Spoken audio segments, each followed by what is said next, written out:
the river's stage, all invertebrates merely players.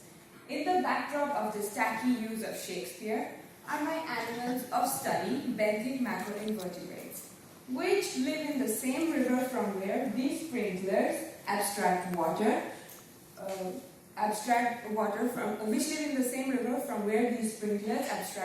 to keep the dry lands of Otago lush green so that they can support sheep farming, orchard farming or dairy farming, which New Zealand is famous for. This region has been in the news a lot because the regional council is trying to set minimum flows to cap the limitless allocation of water by 2021 by law. But of water from the rivers, which are home to not only the benthic macroinvertebrates but also endangered native fish and hunting fish.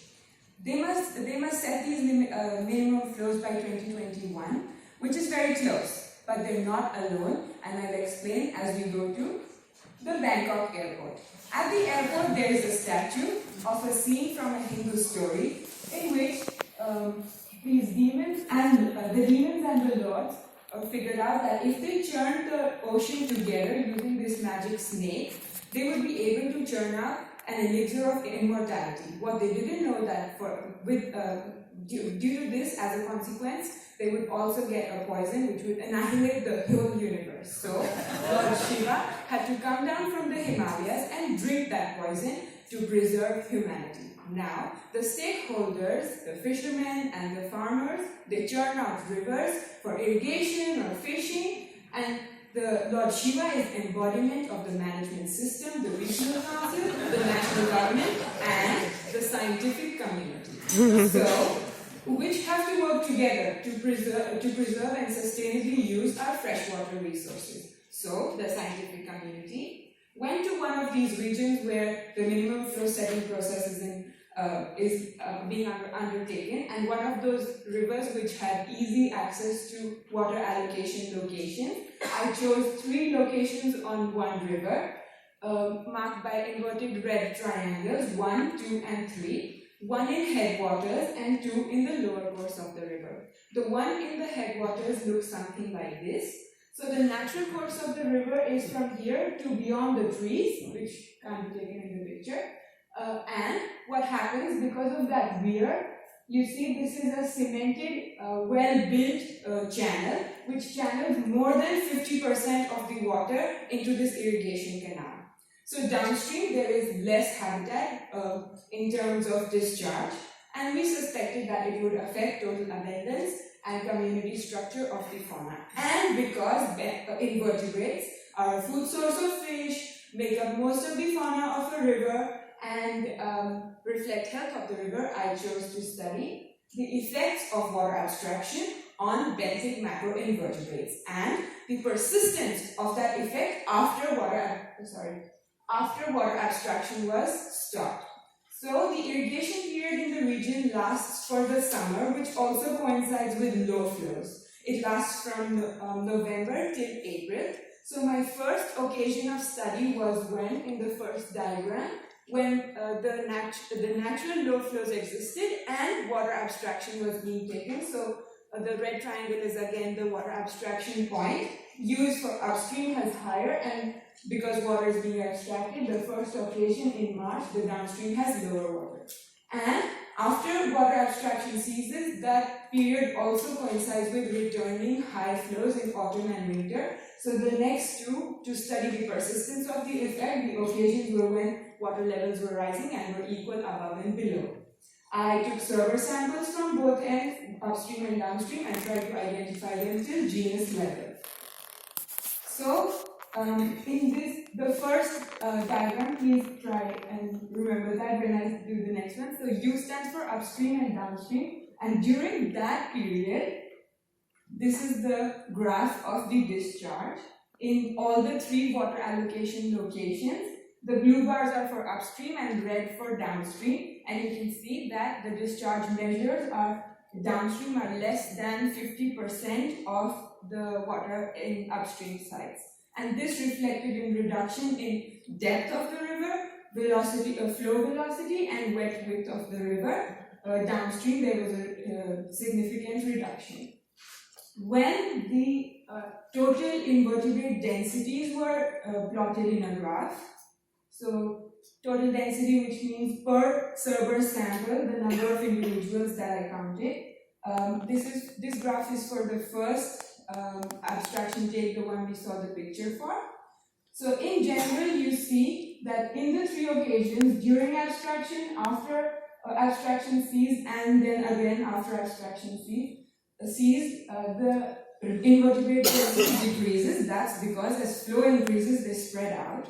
What we need to note is, downstream, the red bars, in any occasion, they are lower than upstream. So the presence of water abstraction is causing reduction in densities downstream. Same trend was seen in the other 2 water abstraction takes that I studied. So there is a decrease in density naturally, but that decrease is accentuated downstream because of water abstraction. This is what we found. And when I looked at different taxa and saw which were being affected, I found that Trichoptera, Coleoptera and Ephemeroptera were relatively generally less abundant downstream, and I think that's because their larval stages have longer life, as in they stay in the larval stages for longer, from 4 months to 2 years. Why? If the relative taxa abundance for Diptera, especially chironomids, were relatively equal upstream and downstream, and I think it's because they reproduce quickly. Within 2 months they complete their lifespan. So the water abstraction affects those taxa which have longer lifespans. Then I tried to also see more differences in community structure by calculating different indices, and one of them is macroinvertebrate community index. So MCI reflects the presence or absence of pollution sensitive species and nutrient enrichment, and what I found was the first water abstraction take is in the headwaters. It had higher scores. The I should also explain that the MCI index places the water of the river into categories like of water quality, excellent, good and fair. So instead of finding a difference between upstream and downstream, I found a difference between headwaters and the lower course of the river, which is to say water abstraction does not affect macroinvertebrate community index or communities upstream and downstream. And to supplement that result, the ordination of my taxa abundances gave similar results. There is the red is for downstream taxa abundances and black is for upstream.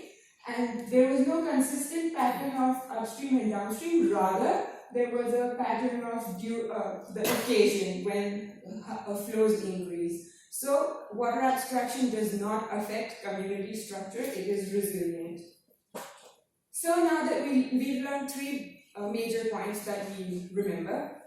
Water abstraction does cause reduction in abundances downstream, and that the decrease in density with increasing flows is accentuated downstream, and the taxa which are more affected are the ones with longer life histories. So what does this bring us to? It means that less food for the fish means less fish, less endangered fish and less hunting fish. So the scientific community now states that the production capacity of a river is determined by the minimum flows during low flow period. And now it's with the responsibility of the policymakers to take care of what they value more. That's all. I'd like to thank all these people because it's been a long and fun journey, and they were great help. That's all.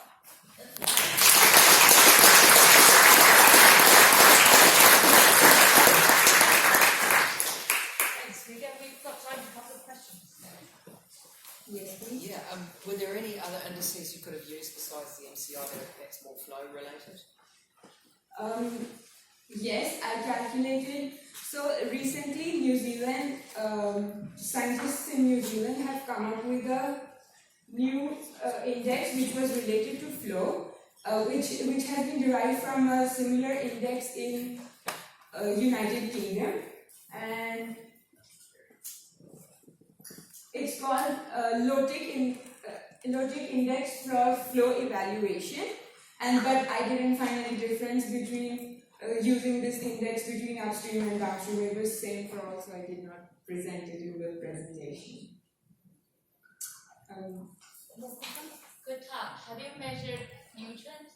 The concentration of nutrients in the water? In habitat? Yes. Yeah, did I not? I didn't. Yes. These are all the habitats that I did, habitat variables that I put in. For physical habitat, there was discharge, and actually all these habitat variables showed me an interesting trend. I was trying to prove that, I was trying to suggest that it causes a change in habitat vigorously, but there was a change in physical habitat, but when I put them in an ordination with all the habitat variables, nutrients and chemical variables, again I found that the sites in terms of chemical quality, maybe even water quality, did not differ. So red and black are again upstream and downstream, and they did not differ over upstream and downstream due to water abstraction, rather because of season again. Thank you very much for that.